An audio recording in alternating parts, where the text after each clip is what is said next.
Wonderful.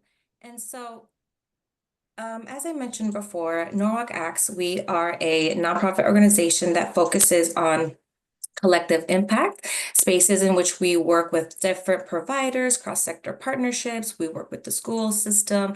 Our local providers focus on mental health. And so we are very grateful to have spaces like this for collective impact and to provide opportunities for community members to join us, to learn, to engage, and connect with others. I am going to go ahead and show you guys just a little bit of what we do very, very briefly and quickly. So as you can see, there's a lot happening here. But we wanted to start off by saying Norwalk Acts, we don't provide direct services, right? So what does that mean? So that really means, again, we work with our partners to provide spaces and opportunities like this. We focus on 3 areas in our community, and that's focus on early childhood development, making sure all of our little ones are prepared as best as they can for kindergarten. We focus on the social and emotional health and well-being of our community, specifically our young people and our parents, along with building an infrastructure for college and workforce readiness within the community. And you can see that in this visual, we focus on these areas from cradle to career, making sure that every child born in Norwalk has the opportunity of equitable access and success in their life. And just 4 main ingredients in the work that we do, right? Everything that we do, we make sure where's the data to support it, right? Where's the evidence to support that to support our success, right? Where's the policy and advocacy piece? Civic engagement is really important for all of us to better our community and be involved in our community, along with, again, community engagement, making sure lived experiences are really what drives our work. And lastly, our portion of social justice and racial equity, ensuring that all of our work is equitable and accessible to everyone in our community. And really going back to the social and emotional health piece of our organization, Norwalk Acts, we develop goals and objectives within these initiatives with our community members based on a local youth survey that was taken about 2 or 3 years ago now with the Norwalk Public Schools. And through that data, it really shared that young people and parents were feeling a little disconnected and needed some relationships and more connections. And so within our initiative, we said, given that we don't provide direct services, how exactly can we provide a space for support, connection, and engagement for all families, especially young people? So specifically, what we decided was, how can we strengthen collaboration and alignment among schools, youth serving organizations, community-based providers, and the Norwalk community to increase quality relations and connections for young people? So part of that is increasing community-wide health literacy through wellness projects, initiatives, and groups like this one. Support the skill set of those that are working with young people, and obviously developing access and opportunities for young people to connect with one another. And so we are here today specifically to talk about some positive discipline in the area. Throughout conversations within the community and data, there has been a high need for support for families at home, right? So we decided to develop some sort of monthly series that allows families and parents and caregivers, guardians to come in, connect with local experts to have a conversation and ask questions about any challenges that they're having directly at home. And this is open to all parents, caretakers, providers in the community, and guardians of all young people, and really dedicated to how can we support the well-being and the mental health space at home with these additional resources. And so with that being said, I appreciate all of you guys for being here tonight, and I'm going to pass it over to Ryan to lead our discussion on positive discipline. Good evening, everybody. Thanks so much for being here and taking the time. My name is Ryan Harold. I work for Norwalk Public Schools. I'm the Director of Safety and Security by title, but really I'm involved in a bunch of other things as well. One of which being behavior intervention and restorative justice and stuff like that, restorative practice, I should say rather. So super excited to be here. Super excited to interact with you guys, interact with the panelists. Again, in my opinion, it's great that we have a smaller group so we can really cater the discussion around your guys' specific needs. So before I introduce the panel or turn it over to the panelists, one thing that if you can put the age of your kids in the chat to see if there's any trends, if we're dealing with older kids, younger kids, it'll just help myself and the panelists really be more specific and cater to your needs. So if you don't mind, you could go right in the chat and just throw the age of your kids in there. There is obviously a major difference in how we approach our adolescents to our preteens and teens. But again, that information will really help guide the conversation, and help us really, target what you guys are going through.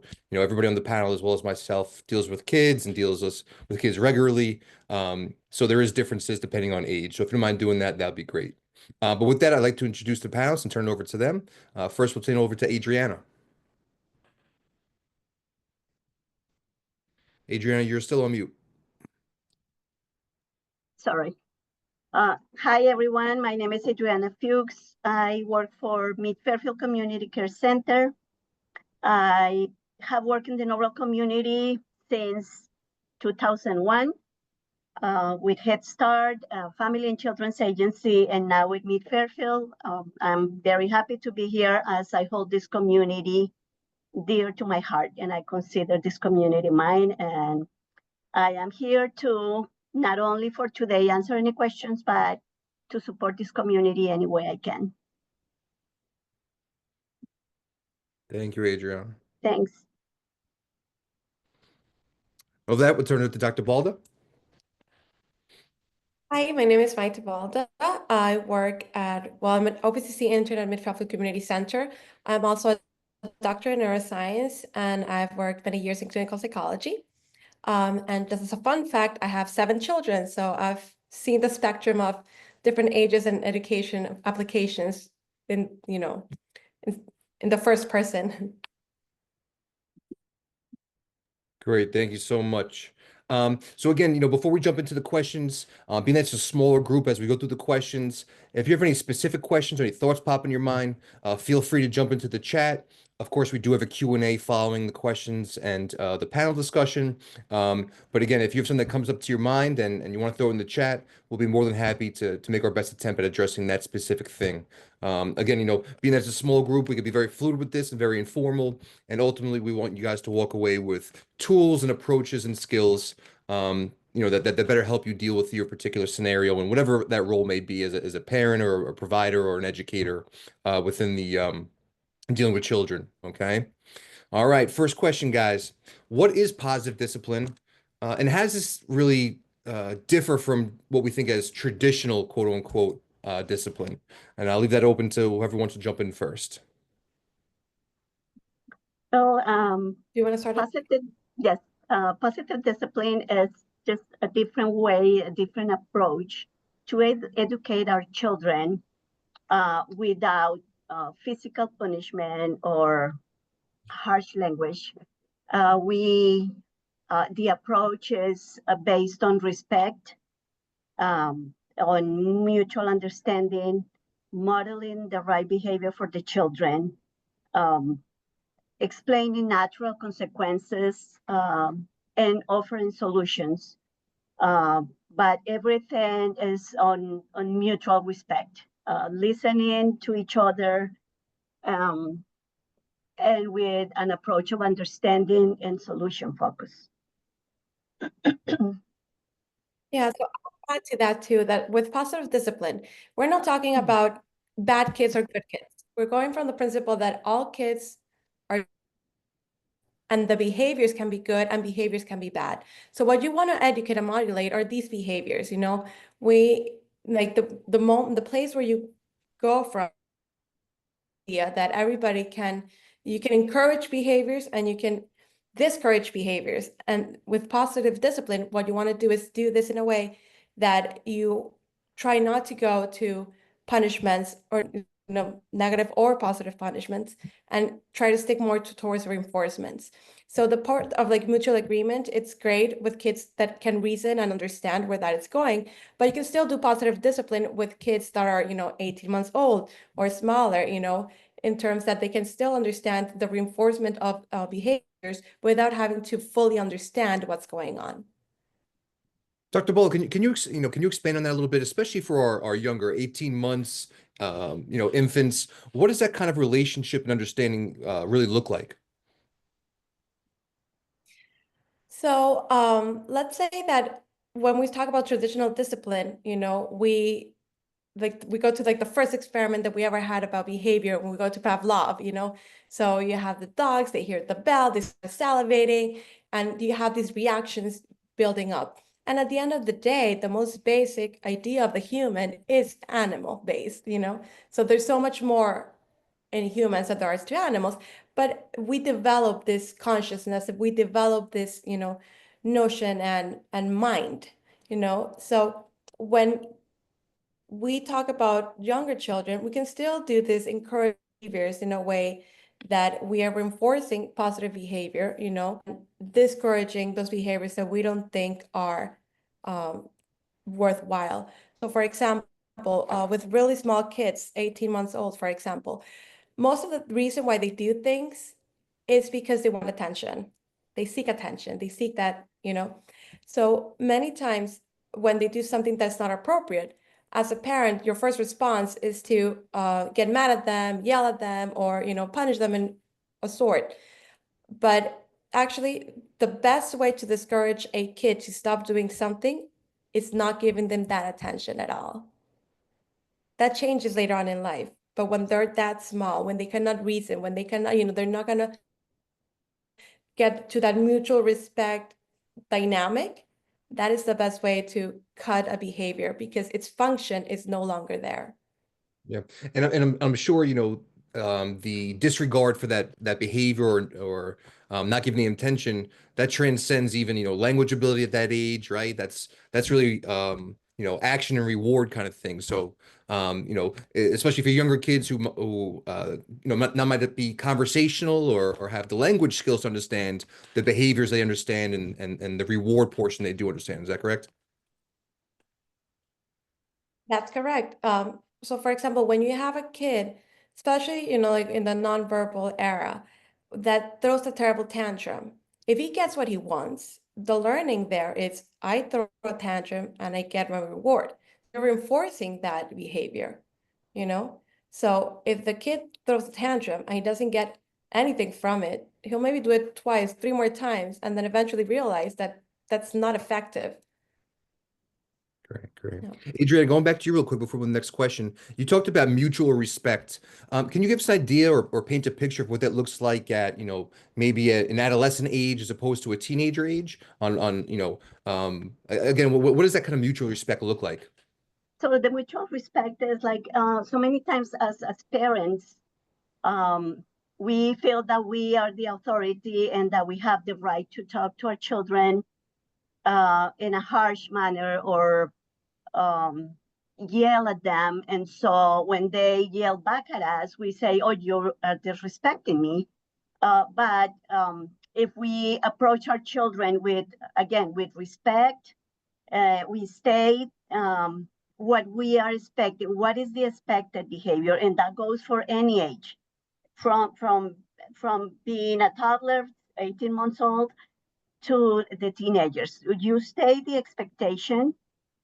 The child knows what is expected from them. You do it in an appropriate manner, an appropriate tone of voice. I have here something very interesting about communication with the kids.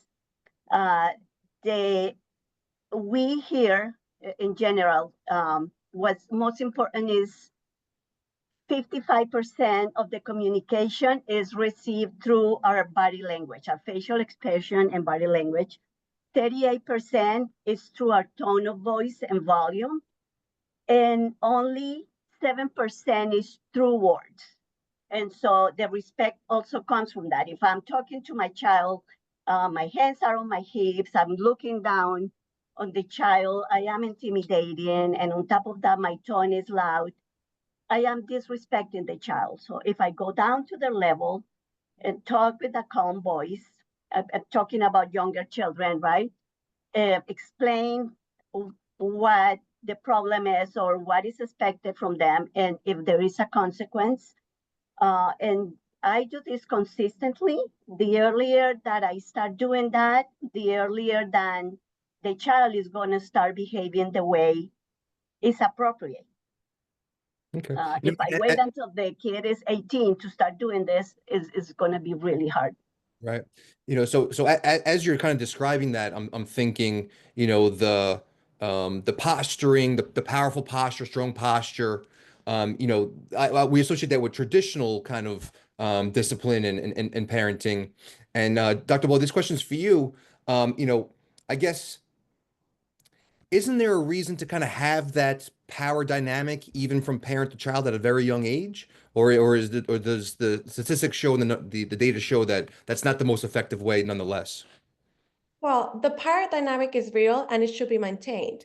No, there is a hierarchy in the family, and parents should be parents. The moment that you place the kids in the power of the family dynamic, everything falls apart. That should never be the case. But being the head of the family, leaving the hierarchy with having the parents um, manage the family does not mean that kids should be intimidated by their parents. Mm. You know, so there's two different things. Now, it's true that in a more like traditional way of education, especially and still is in various countries and different cultures, the idea that the parent is the head of the family gives him the right to also be, intimidating, and it almost comes from a form of respect, like like parents should not be approachable. But the thing is, if we're trying to if we're trying to educate in a positive discipline mentality, that cannot be the case. You cannot, like, you have to still maintain your hierarchy, you still have to maintain being the head of family, but you have to be approachable. You have to be able to explain to your kid what's going on and why what's going on is not something that should be going on, or on the contrary, what's going on should be something that we should maintain. Now, how do as again, parents and guardians and educators, how do we determine when it's what's the appropriate time to be that person in charge, that kind of leader and alpha of the group, as opposed to being more of an equal and having that mutual respect? So the respect should always be there. What's important is that in terms of a family, there's always like a power struggle, a power dynamic. If you allow kids to choose everything, they will, but as a parent, you are the older person, as a caregiver, you are there because you have the experience, you have been placed there, you have chosen to have this kid, so like everything points towards you to be the person who organizes this family, and what happens is that many times, especially nowadays, and I'm gonna jump to a couple of questions here, but like one of the misconceptions with like positive discipline is the idea that the kids run the show. And the moment that you allow a kid to run the show, you are losing, you're giving away your power to a kid that now has the ability to make decisions that they're not capable of making, either because they don't have the emotional ability to do so, the cognitive ability to do so, or even like the proper knowledge of what's like all the other circumstances that as an adult you are able to see and know. So it's not like, I wouldn't say there's a moment where you should ever be equals in terms of family hierarchy. Of course, there's a moment in life where you do have conversations with your kids in a way that you are more like friends. You are able to, have this fluid exchange of ideas without coming it from a perspective of I am in charge, And I honestly think that varies by kids, because there's some kids that by 9 years of age are super mature and they're able to have this conversation that really is rewarding and enriching for both. And sometimes there's kids who are 28 and they're still like 6-year-olds. Yeah, great. Adrian, did you want to I get? can, if I Do can it. add a little bit to that is, Do it. the children have a need for power and for choice. But let's go back to the 18-month-old. If I give my child two choices that I made, I'm still giving him that opportunity to have the choice, the voice, and the power. So Right. if I say, well, do you want broccoli or carrots? It is still my choice. My child doesn't know, and giving him that a little bit of the power that he or she needs. And so that's how we start, right? And so when we have, as Maite was talking, when we have those conversations with our children, and we are not imposing so much, you do this because I am your parent, I pay for the bills, and you do as I say. Instead, we have that conversation.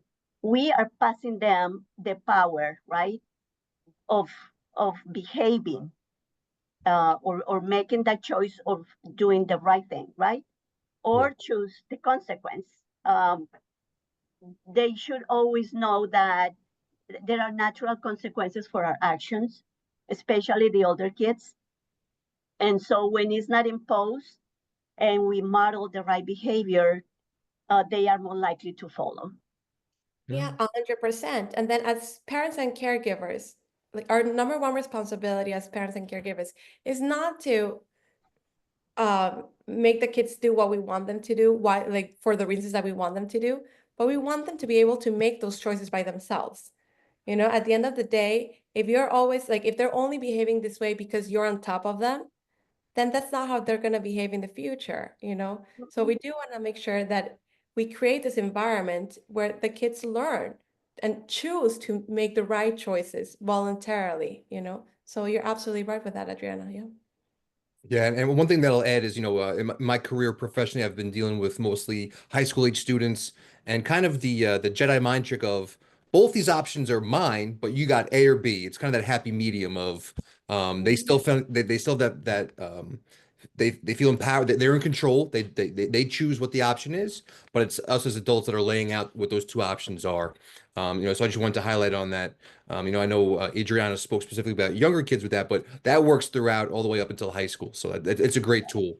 And like for older kids, for instance, when they have the reading to do, uh, just just having consistent routines is also important. Being consistent with because we cannot tell the child go to sleep at 9 p.m. today and at 11 p.m. tomorrow and at 1 a.m. the day after or the week after, right? So if we keep our routines at home consistent and predictable for the kids, it's also going to make it easier for everybody. And so for another kids, if we say to them, okay, do you wanna brush your teeth first or take a shower and then you read, or you wanna read first and then take a shower and go to sleep? So they still have those choices, but they still have to follow the routine or what is expected from them. Yeah, ultimately the goal is accomplished regardless of the Yes. the steps there. The steps don't have to be linear. As long as the goal gets accomplished, that's what's most important. Yes. And you let them take part in the decision making, right? It doesn't have to be in the order that I want. And so that's how you start collaborating with your child, right? You come up with an understanding of how to do things that are expected from them, Yeah. and Yeah. of course offer the rewards. Correct, right. And I think that, really when you do that, you're kind of walking them through the productive decision making, right? These are two productive options. Yes. They start to learn that ability to make decisions for themselves. They may not know that both are positive and both are positive outcomes and Yes. productive, but they're still learning there, and that's really important as we see as kids get older. So thank you. Also, a reward is not always a thing, right? Buying a toy but just in the moment saying, hey, Ryan, I really like the way you finished with your homework on time today. That makes me proud of you. Oh, you know, just it's stating what they did right in the right moment, Great. in the moment that it happens. Yeah. That can be very powerful, especially for younger children. All right. So roll into our next question. What are the benefit or really the long-term benefits? You kind of discussed a lot of the short terms and kind of touch into the long-term ones. But what are some of the long-term benefits of positive discipline strategies? How does it kind of work with their emotional development and regulation? And I'll start with Dr. Baldi on this one. Yeah, so a little bit like what Adriana was saying right now. So we tie that to what we mentioned before, which is the idea that you want your kids to choose to make the right choices, to choose to do the correct behaviors, and that's something that comes from them. So if you reinforce them with like positive words, or, like Adriana mentioned, it doesn't have to be something physical or material, but that attention, that love, if they feel that that's what they earn by doing something that should be encouraged, then that it's ingrained in them in a way that they'll continue doing these behaviors because of the positive reinforcement that comes behind it. And in this case, it will be, you did this really well. So, if I do this, this is what well looks like, And in the long term, you do want kids to behave, like to become adults who choose to do the right thing because it's right, and not because I don't want to go to jail or I don't want to get a ticket. So I guess my follow-up question is, do we want to be explicit, kind of tying in kind of, it's morally right, it's civically correct. It's, do we want to make that explicit to kids at that time of, yes, the consequence is going to jail, and we don't want to just avoid the consequence. Kind of, how do we kind of expand on that to make kids realize that, again, it's morally right, it's civically right. It's the best thing to do for, it's humanitarian kind of speak. What's the best way that we could do that? Well, you don't have to go to the lens of explaining, this is morally right and this is what morality means, and, but the fact that you are able to, one, model the behavior yourself, because it's really important. You cannot tell a kid, we don't hit him, because then the message is all wrong. So the same way we don't do that. If we reinforce behavior, it has to be behavior that we also try to model ourselves for them. Okay. And then when we tie to these behaviors, the reinforcement that it doesn't have to be only a good job, or you did this really well, or you should do this more, or, but even if you say, okay, you know what, we did this, and you're going to get a good consequence, like we're going to go have ice cream or whatnot, explain to them why it was good, So just by doing that, they will develop this sense of, morality or civic duty within themselves. You don't have to explain that to them. They'll get there. Yeah. And as you're saying that, I'm, really remind myself, this is the long game. Parenting is the long game, right? It's not gonna be done in a day or a week or a month. This is the long game over the course of many, many years. Adriana, did you want to add anything on that?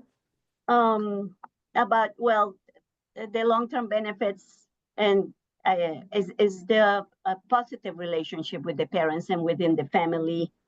And when our children grow in an environment that is of respect and positive relationships, that's what they're going to pass on. They're going to practice those relationships with their peers and later on with their partners, right? And so that is, I think, the most important long-term benefit of the positive discipline. Yeah.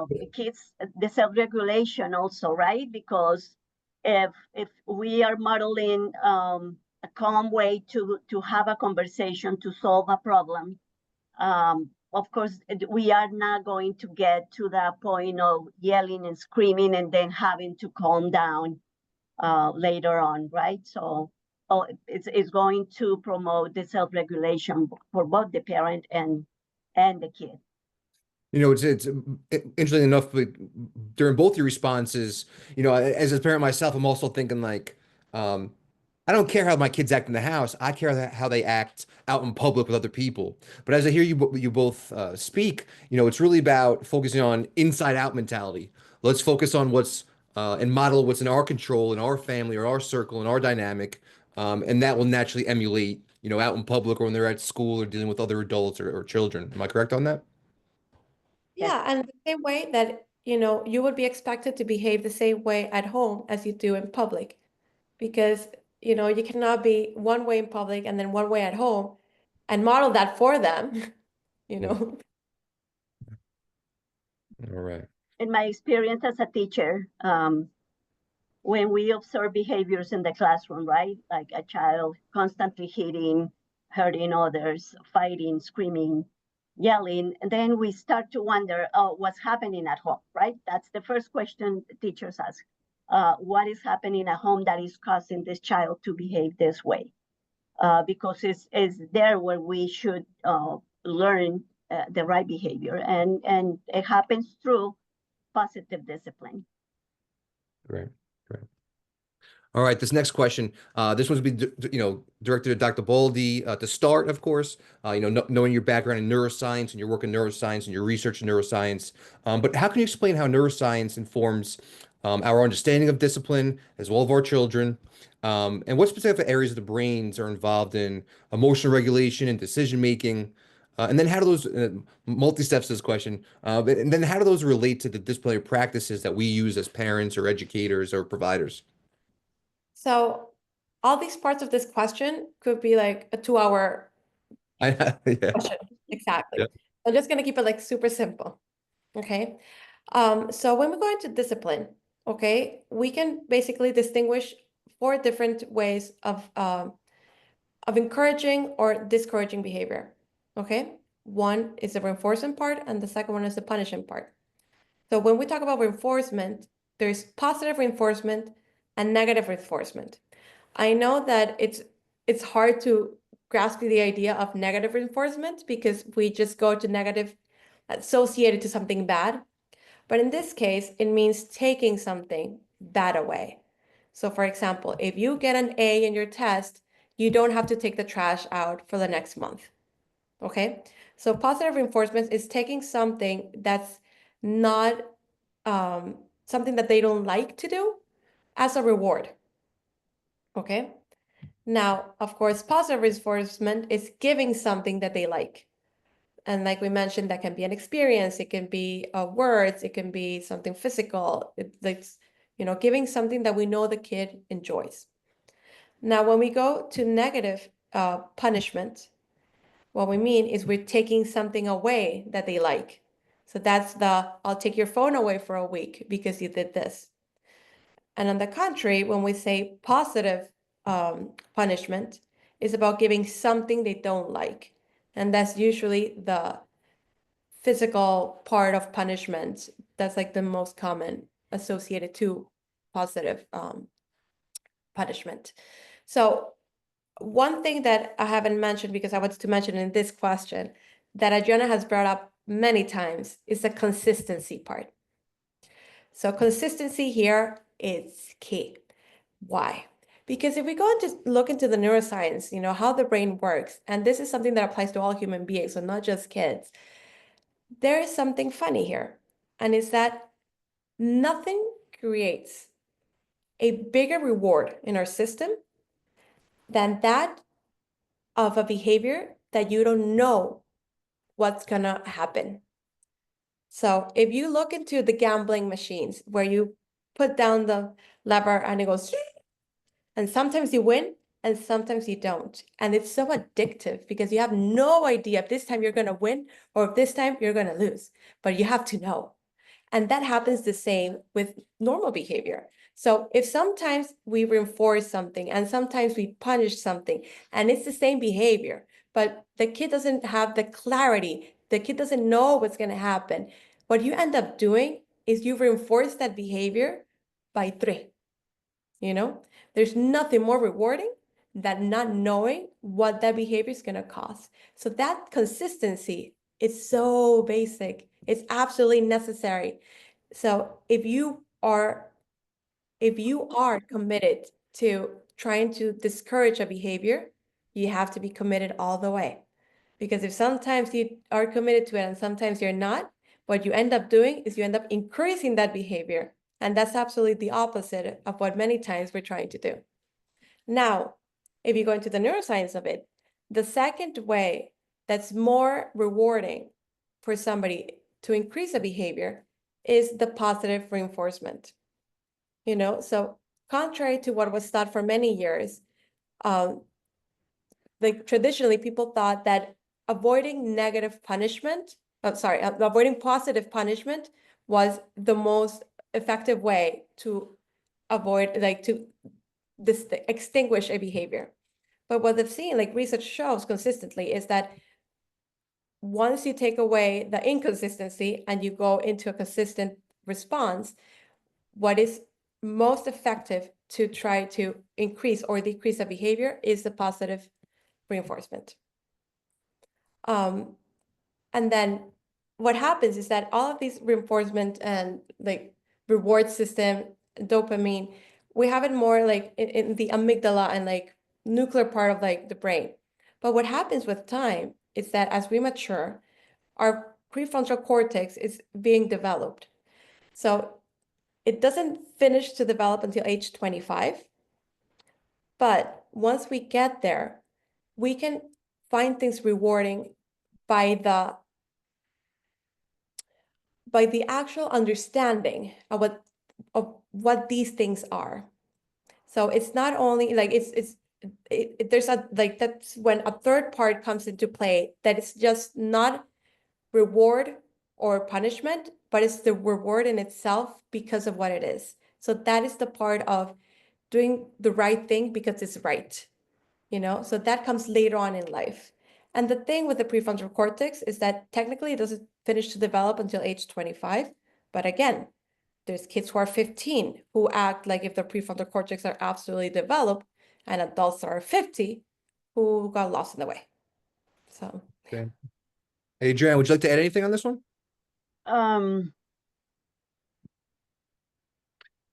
One of the things that I would like to add is maybe in regards to physical punishment, when the kids are consistently being hit or being yelled at, it does their constant firing of the alarm system, the fight or flight response. What happens is that it impacts their brain, especially the brains of young children, right?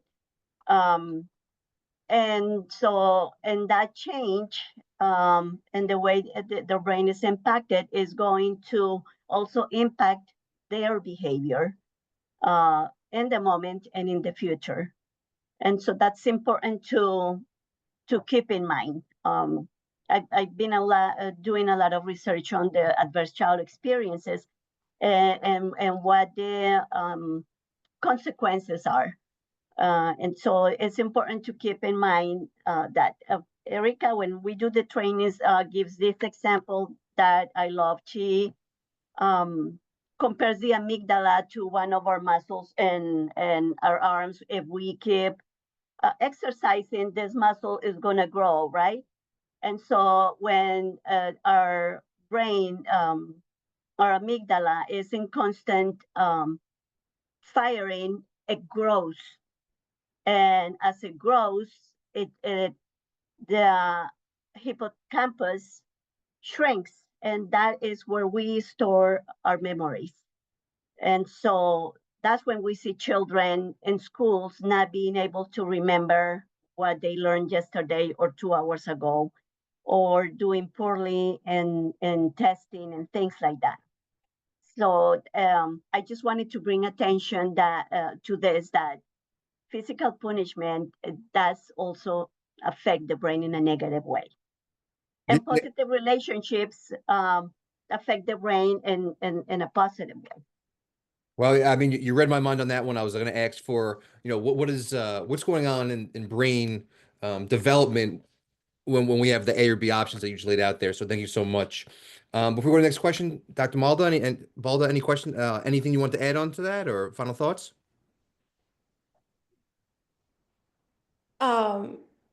I would add that it's a hypersimplification. So I'm sorry, like as like a researcher in this, like the fact that you mentioned like how it grows and it shrinks, it's not exactly accurate. But it's the idea, of like how cortisol affects the hyperactivity of the amygdala, how cortisol affects the consolidation of memories, and that's absolutely accurate. Yeah. So I just need to say that. Okay, that's the doctor in you, the science in you. All right. For the next question, we're going to start with Adriana. What are some misconceptions about positive discipline that often come up? I'm sure many of us have grown up in kind of the old school households where I'm Irish Catholic, so Papa Dukes was somebody I didn't want to mess with.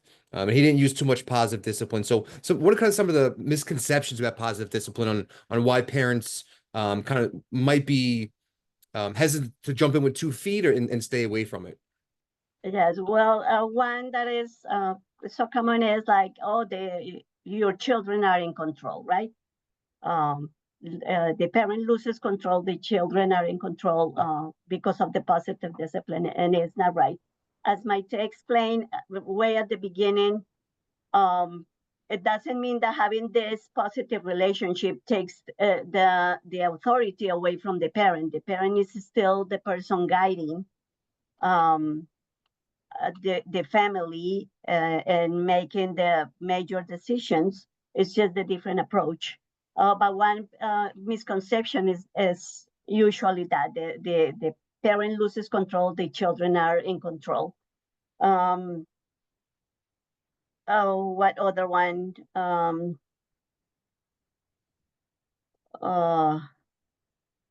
Maite, you want to help me on that one?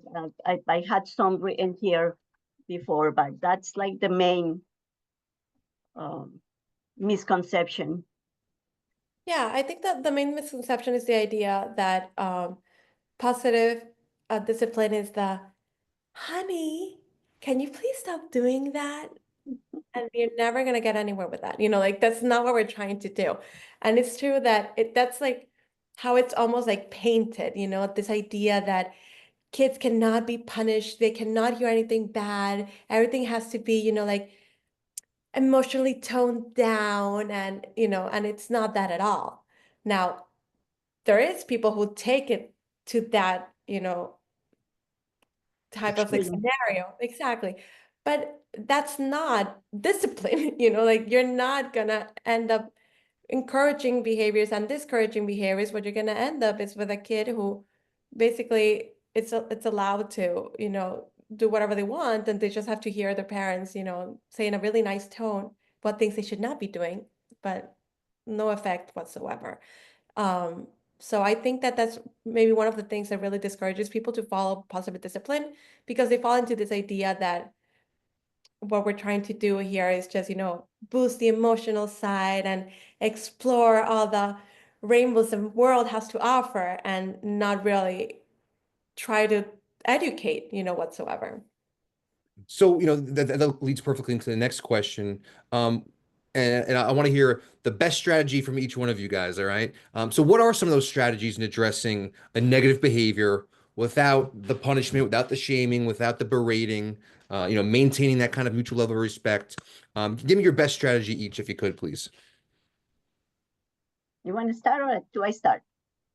Oh.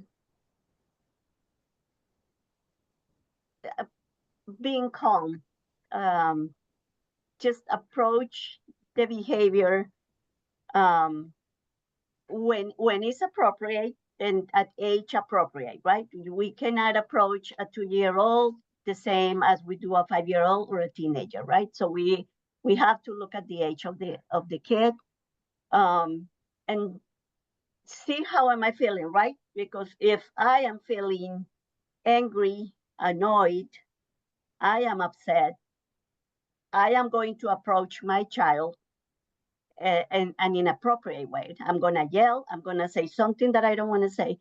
So I have to check myself first. And that's something that I still practice. My son is 31 years old and I still practice that every time. I always check myself first before approaching my child. What does that look like? What does checking yourself look like for you? What's kind of a technique that you use? For me, so how am I feeling? I am upset. How is my body language? How is my facial expression? What am I thinking, right? If I am having negative thoughts about something that happened, maybe I'm going to say the wrong thing that I'm going to regret later on. So that's the checking on myself. Being aware of myself, also being aware of the other person. What happened is, if let's talk about teenagers, right? If my teenager is very upset, is showing some aggressive behavior, and I'm going to approach him also in an aggressive way, it's going to end up in a bad situation. So sometimes it's best to calm down, give a space, and then have the conversation when both are calm, right? Yeah. Often when I do, I often do de-escalation trainings, and in that, it's really about, avoiding the power struggle, and that Yes, starts with, looking inside where if I'm not my baseline, if I'm not ready to approach this from a calm perspective, then give some time. It's not worth to jump the gun. It doesn't have to be addressed immediately. Even giving yes. yourself a 5 or 10 minute cool down, or whatever you got to do to regulate yourself, really Mhm. pays dividends when we're trying to regulate their behavior and their emotions as well, correct? Yes. And by checking myself and calming myself first, right? If I and I can tell to my child, you know what? I am upset right now. I'm just gonna take 5 minutes. I Yep. am modeling that behavior and self-regulation for my child, right? And then when I can come back when I am better, I feel like I can be respectful, I can be fair, and I am able to listen. I can come back to the child and resolve that problem. Have that respectful conversation and try to come to an understanding. That also brings me to the point that that's how kids learn how to negotiate and how to solve problems at school. Um, because it's not always going to be what I say when I say it and any kind of way I want to say it to you. And Yeah. so that's also a good way to model good behavior for your kids. Yeah, right. Before turning to Dr. Baldy for her strategy, as you're saying that, I'm thinking, A, we're modeling, and more importantly, I think that's kind of what we mean by that kind of mutual respect, right? Like, I'm gonna get myself in a good space to have this conversation. We're modeling what that looks like. And that's the mutual respect right there, right? Not Mm-hmm, coming in emotionally irate or irritated, kind of hits both sides of the coin there, right? mm-hmm. All right, Dr. Baldo, what do you got for us? So what I have for you is the following. Never get into a battle that you're not going to win. Okay? So when you're going to be addressing a negative behavior, throughout the day, there's many things that we want our kids to stop doing. Maybe it's a noise, maybe it's the way that they're treating their siblings, whatnot. There's many lists of things that throughout the day we want to like address or change, you know? But what I would say is don't start with everything at the same time, Start with that thing that you really want to change. But if you choose it, you stick to it because that's the only way that you will achieve change effectively, the fastest possible way, and without like overloading your kid with things that are, impossible, with this perspective that they have to be perfect with, like, so, okay. So that's the thing. First thing is never get into a battle you're not going to win. And once you start it, you commit to it, So if you say, well, you're not going to have chocolate until you finish your dinner. They're not going to have chocolate until they finish their dinner. And it doesn't matter what happened. It doesn't matter how much you cry. It doesn't like you cannot give in. So in order to maintain, that hierarchy as parents, it's not something that's given to you because it's there. It's something that you have to maintain, So part of not giving them the power is being able to stick to your own decisions, being able to stick to your own rules. And then part of this also is being very clear. So these are the consequences. This is what we're aiming for, and that's how it's going to be. And there's no changing. These are the parameters, So choose your battles, and once you choose them, stick to them. And that's the best way to make sure that negative behavior gets extinguished. So kind of a follow-up question to that is, in my experience, that kind of approach works for younger children as well as teens and preteens and so forth. Um, this is off the script, but can you tell us a little bit about the neuroscience on why that approach works regardless of age, even as adults? Well, what is the consistency there throughout the years in the human brain that even that kind of consistency is so effective? Well, the thing with consistency is that, of course, like I mentioned, there's nothing more rewarding than inconsistency. But once you have that, once you like you get away from that almost addictive behavior, when you have things that are consistent and clear, it makes life easy to follow. It makes rules easy to follow, and it gives you guidelines. And one of the things that as humans we strive for since the moment we're born is for structure. We work with structure. Our brain is made in a way that's structured. Mhm. So knowing what we're dealing with gives us a feeling of safety. Mhm. So even if it's a positive Fair. thing or a negative thing you're dealing with, knowing what you're dealing with, is rewarding in itself. Yeah, I think that's really the point that drives it home is it's human nature to want safety and the consistency of expectations and so forth, and that's what provides it to us. So thank you so much. Next question. Go ahead, Andrea. Go, If go, I go. can add a little bit to this, Sure. in the time that I have been supervising classrooms, the most chaotic classrooms that I've seen are those classrooms that have no structure throughout the day. Yep. Yes. Yeah. All right, and sticking with that, and Adriana, I want to start have you lead off on this one. How can positive discipline be adapted for children with special needs, behavior challenges, or trauma? Those numbers have been increasing every year for probably 15 or 20 years at this point. So kind of speak to us on how you kind of scaffold and differentiate positive discipline for again a student with special needs or behavioral challenges or trauma. Yes, just the same way that it works for a 2-year-old, a 5, a 10, or a teenager, it works also for kids with special needs. And for kids with trauma, it also works, but we have to be more focused on checking ourselves, right? How we are going to approach that child, because we know that child is going to have some unexpected reactions to things that we may not even know. And so for kids with trauma, we want to do, like I was speaking about, how am I feeling? What is this child feeling? We check on the environment. What is about this place that may be triggering this child to have this behavior or this reaction? And how am I going to approach this child? As for children, let's take, for instance, a child with autism. Consistency is the most important thing with these children. Having a predictable day, predictable routine, things happen in the same order at the same time. And so that applies to the routine throughout the day, and applies to how we want this child to behave, right? And so I would say is the same approach. Be consistent, be predictable, have that sense of safety that a structure brings to the children, and just stick to it. Dr. Balda?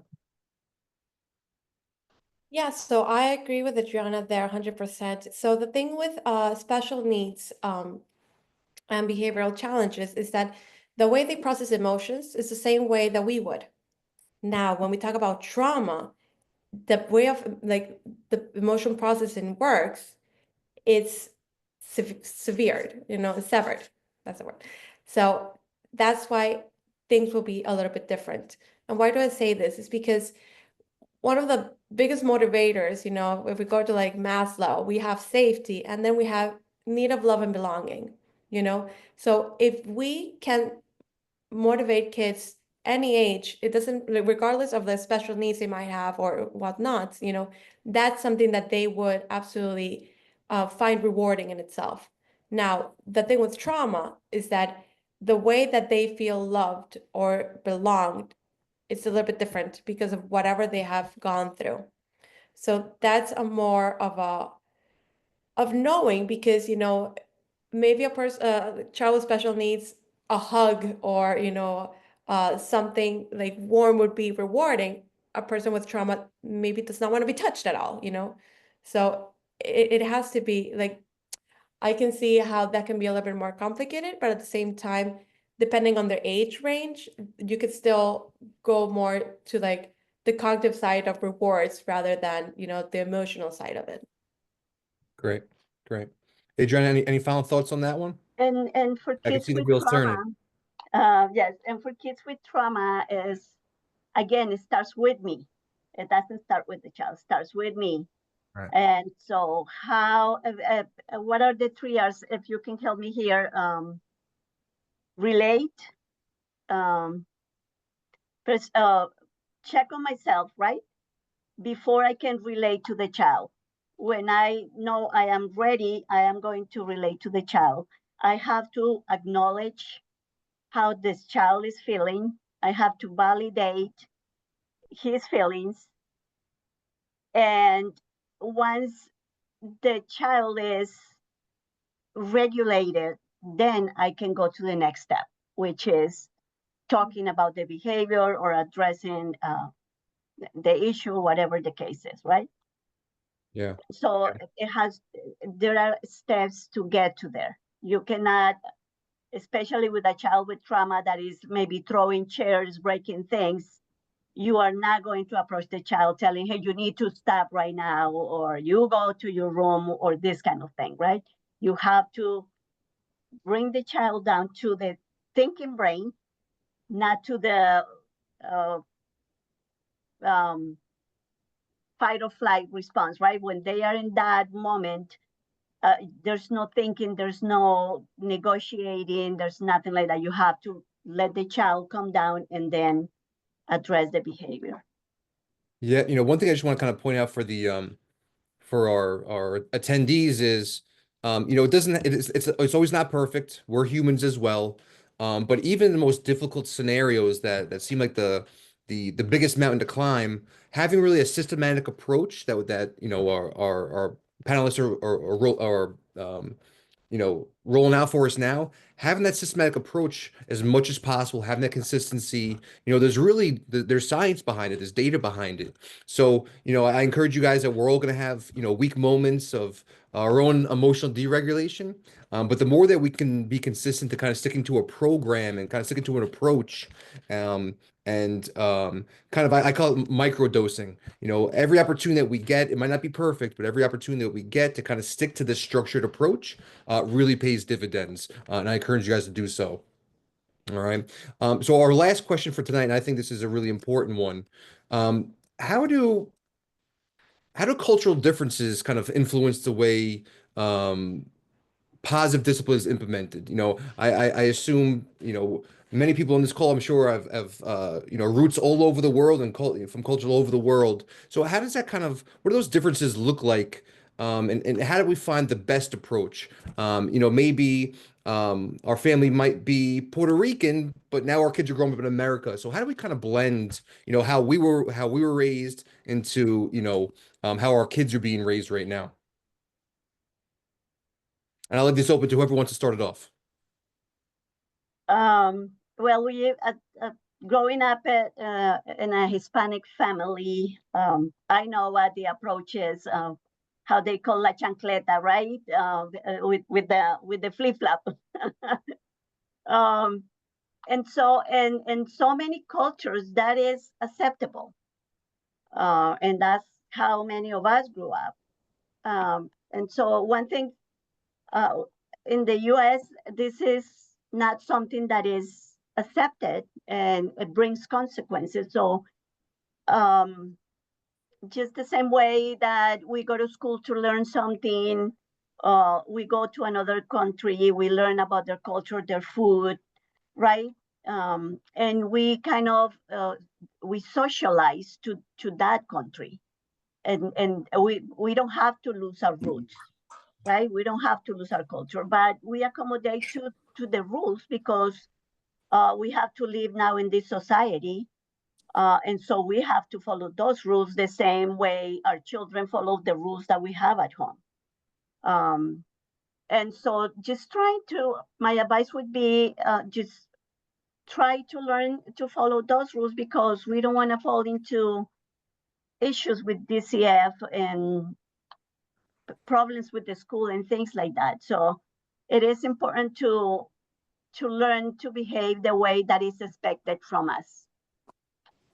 and it's a good way anyway. We are talking here about positive discipline, so physical punishment is a negative way to raise our children. So it is good anyway to learn better ways to do things. At the end, it's going to benefit our children. Great, thank you. Dr. Balda? Yeah, so it's funny how we use the word the right way, because there's many cultures, there's many different ways that are so ingrained in how like whole countries work. You know, if you go to Asia, the respect for the elderly is such, you know, in certain countries that you cannot say it's correct for them not to have this, you know, kind of relationship, because it's part of like who they are, you know. Now, within the different cultures that there are, like within the different ways of relating to older people, or more respected or knowledgeable or whatnots, you know, within the culture that we're talking about, the reality is that it's not okay to pursue physical punishment. And I think that as a general, that's something that the world is gravitating away from, you know? So I do see that like positive discipline is being more embraced by what it is. But at the same time, I would try to refrain from the idea that there's a right way of educating kids, because again, maybe in the American society, things look a certain way, but it wouldn't be the same, you know, for Japan, you know, or it wouldn't be the same for, you know, many other countries. All right, great. So let's see what I'm going to do before we turn it over to some Q&A if anybody in the in attendance has some questions. 30 seconds or less for each of you guys. Give us our highlights about what you really want parents to take away. So with that, we'll start with Adriana. 30 seconds. What's our key points here? Our key takeaways for our attendees on how they can kind of implement at least one thing, if not all of them, into how they parent and deal with children and implement positive discipline. If I can give you a takeaway, focus on positive relationship with your children, positive communication, closeness, um, and be consistent in everything you do with your kids, especially when it comes to the things that you want them to learn for life. Just be consistent at home and do it in a loving, caring, and respectful manner, and you will, I guarantee you that will have good results. Perfect. Thank you. Doctor? Choose your battles. Make sure that you pose them through way to the end. Be consistent, of course. Model the behavior that you want your kids to show. Very, very, very important, because sometimes even though you say something and you want them to behave a certain way, you do the opposite. And at the end of the day, what's really ingrained with them is what you do and not what you say. So very important. And then clarity. Make sure that boundaries are very clear and that expectations are, you know, clear and consistent. That's it. Yeah, for what it's worth, my kind of takeaways again are that consistency. Nobody in this room or in the history of time has ever been a perfect parent before. When we talk about these strategies and these approaches, it's really to the best of your ability, the most that you could do them. Look for opportunities and be strategic on when we do these things. But again, at the end of the day, none of us are perfect people or perfect parents. So don't hold yourself to that standard. Work towards something, and the more that you're intentional about it, the more that you reset yourself when you're approaching these things, ultimately, the better off your children are going to be, and that's really what's important. So, I thank you guys both for that. Does anybody have any questions? We do have about 20 minutes left for Q&A. If anybody has any specific questions, we'll be more than happy to kind of cater this presentation to what you guys are dealing with. So I'll give it about 60 seconds or so, not to sit here in silence, but 60 seconds or so. If you have any questions, feel free to just unmute yourself or type your question into the chat, and we're more than happy for our panelists to address your specific situation. Harold, is this Rafael Tejada, I'm a school counselor at Bonus, and I run a parent group, a Hispanic parent group, and that's what brought me here. And I'm wondering if this is something that you're thinking about offering Spanish-speaking parents. Yeah, for that one, I'm going to defer to Ana Melina. Where are you? I will gladly jump in. Hi, Mr. Tejada. Thank you for being here with us. This has been actually in conversation of hosting a separate parenting chat, because this is a monthly series that we're going to have up until May, and we have had conversations about hosting specific ones in Spanish for our Latino population in our community. And so yes, absolutely, I'm happy to connect with you. Let's stay connected, and I will gladly share, and make sure you guys all follow us to know that this is ongoing until May, and we will hope to have separate ones for our Spanish within the new year coming. Yeah, at Mid-Fairfield Community Center, we do have a Hispanic parenting group. We just finished our series like a month ago, and we'll be starting another series again in March.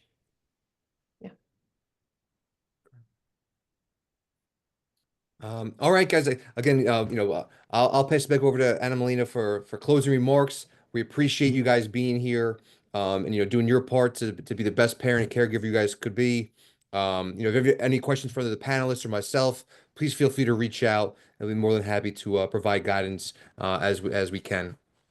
With that. Absolutely. Thank you, Ryan, and thank you, Dr. Thank Balda, you. and thank you, Adriana, for being with us tonight. Thank you for all of you to being with us. If you guys did not receive any email or did register or just logged on really quick, feel free to put your emails in the chat so I can make sure I can send all of you this recording. This recording will be public and on our website also for you all to share within your networks and use as a resource also. Thank you so much. I'm going to let all of you go, give you back 15 minutes of your evening, and thank you to the panelists. And we appreciate you guys, and happy holidays. Thank you. Thank you. Not everybody. Yeah, let me stop recording.